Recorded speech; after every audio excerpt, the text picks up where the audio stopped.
Sejumlah elemen masyarakat hari ini rencananya akan menggelar aksi unjuk rasa menolak RUU TNI. Untuk mengetahui informasi terkini demo dan jelang rapat paripurna, kita sudah terhubung dengan jurnalis Kompas TV.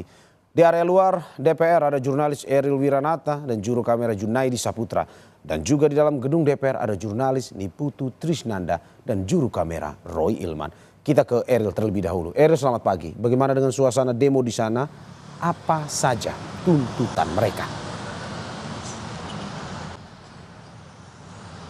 Pagi Mario, memang hingga saat ini di depan gedung DPR masih terpantau sepi, yang dimana baik dari gabungan koalisi masyarakat ataupun mahasiswa masih belum mendatangi di gedung DPR, yang dimana rencananya pada pukul 10 pagi nanti dari koalisi masyarakat ataupun mahasiswa akan datang untuk melakukan aksi yang dimana mereka memiliki tuntutan, yaitu ingin menarik militer dari jabatan sipil, kemudian juga ingin menolak revisi undang-undang TNI. Dan selain itu mungkin bisa ditampilkan oleh juru kamera Junaidi bagaimana situasi saat ini di depan gedung DPR, yang dimana memang jalur di depan gedung DPR hingga saat ini masih belum ditutup dan kendaraan masih berlalu lalang. Dan selain itu juga memang dari pihak polisi sudah bersiaga di setiap sudut depan gedung DPR. Namun memang hingga saat ini masih belum dapat terlihat baik dari mahasiswa ataupun dari koalisi masyarakat yang akan melakukan aksi. Namun memang diperkirakan rencananya mereka akan bergerak menuju DPR pada pukul 10 waktu Indonesia Barat. Dan selain itu juga tuntutan yang ingin disampaikan salah satunya adalah dari Kontras, yaitu ingin reformasi institusi TNI, kemudian juga menginginkan untuk usut tuntas korupsi dan bisnis militer. Namun memang yang paling utama adalah mereka memprotes adanya RUU TNI yang mereka khawatirkan bisa menjadi dui fungsi. Dan nantinya kita akan tetap menunggu hingga pada pukul 10 waktu Indonesia Barat bagaimana situasi dan apakah ada pergerakan dari masa aksi baik dari masyarakat ataupun dari mahasiswa. Mario. Oke, Eril dan juga Junaidi. Dari area luar kita menuju ke area dalam DPR, ada jurnalis Kompas TV Niputu Trisnanda dan juru kamera Roy Ilman. Putu, selamat pagi. Pukul berapa rapat paripurna RUU TNI digelar? Ya, selamat pagi Mario dan juga saudara. Hari ini rencananya DPR akan menggelar rapat paripurna di mana seharusnya akan dimulai pada pukul 9.30 waktu Indonesia bagian Barat. Tapi kalau kita lihat ini sudah memasuki pukul 9, nampak masih ada sejumlah tamu-tamu begitu yang diundang. Kemudian juga anggota DPR sendiri masih berlalu lalang untuk kemudian masuk ke ruang paripurna. Sehingga kalau kita lihat sebetulnya rapat paripurna ini nampaknya molor begitu. Tapi kalau dari jadwal, ada 3 agenda utama yang nanti akan dilakukan dalam rapat paripurna kali ini. Misalnya saja yang pertama ada pembahasan mengenai revisi atau mendengarkan keterangan fraksi terkait dengan revisi Undang-Undang TNI.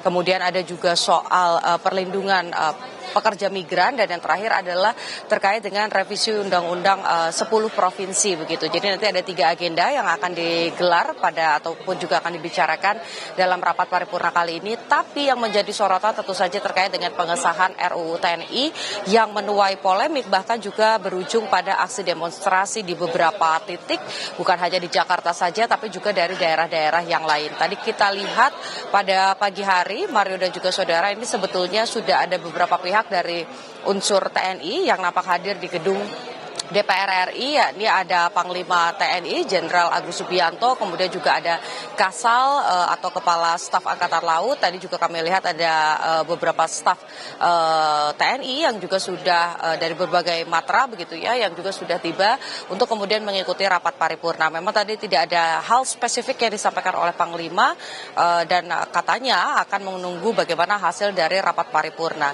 Dari revisi Undang-Undang TNI sendiri, Mario dan juga saudara, ada beberapa pasal yang menuai polemik karena dianggap akan menekan supremasi sipil dan juga bisa saja memunculkan dui fungsi militer begitu. Walaupun sudah berkali-kali disampaikan oleh Menteri Pertahanan bahwa tidak ada niat untuk membangkitkan lagi dui fungsi ABRI ataupun juga TNI dalam hal ini, tapi masyarakat, khususnya masyarakat sipil ini masih meragukan dampak dari revisi Undang-Undang TNI tersebut. Misalnya saja pada kalau kita lihat secara keseluruhan ini ada 3 poin sebetulnya yang dipermasalahkan. Pertama adalah terkait dengan perpanjangan usia dinas, kemudian terkait dengan perluasan kewenangan dari TNI, dan yang ketiga adalah terkait dengan penambahan tugas dari TNI di luar perang begitu. Nah, itu tercantum dalam beberapa pasal, misalnya saja soal kewenangan atau penempatan TNI, prajurit TNI di ranah sipil. Ini diatur dalam pasal 47 di mana di dalamnya tertulis bahwa prajurit aktif TNI ini bisa menduduki beberapa posisi-posisi sipil, yakni yang berada di bawah naungan Kementerian Politik dan Keamanan, kemudian Kementerian Pertahanan, ada juga di bawah Sekretariat Negara, di mana ini akan mengurusi urusan-urusan presiden begitu. Kemudian ada Sesmilpres atau Sekretariat Militer Presiden, ada juga di bidang intelijen, ada di BSSN Sandi Negara, kemudian ada di pencarian dan pertolongan, ada juga terkait dengan narkotika. Kemudian ada yang menjadi polemik adalah sebetulnya dari 10 lembaga yang sebelumnya sudah ada ataupun diatur dalam RUU TNI, ini menjadi 15 lembaga kementerian dan lembaga, di mana 5 lainnya, ya ini ada Badan Nasional Pengelolaan Perbatasan, ada Badan Nasional Penanggulangan Bencana, kemudian ada Badan Nasional Penanggulangan Terorisme, dan Bakamla juga di Kejaksaan Agung, karena di sana ada sektor atau bidang pidana militer begitu. Kemudian juga di dalam pasal 47 ini diatur bahwa selain 15 bidang tadi, maka prajurit TNI ini harus mundur ataupun juga mengajukan pensiun dini supaya bisa masuk begitu ya ke ranah-ranah sipil. Dan dalam peraturan tersebut juga nantinya akan dituliskan atau di ayat 3 khususnya terkait dengan bagaimana kemudian prajurit TNI yang berada di posisi-posisi 15 yang tadi, maka harus tunduk pada peraturan kementerian dan lembaga.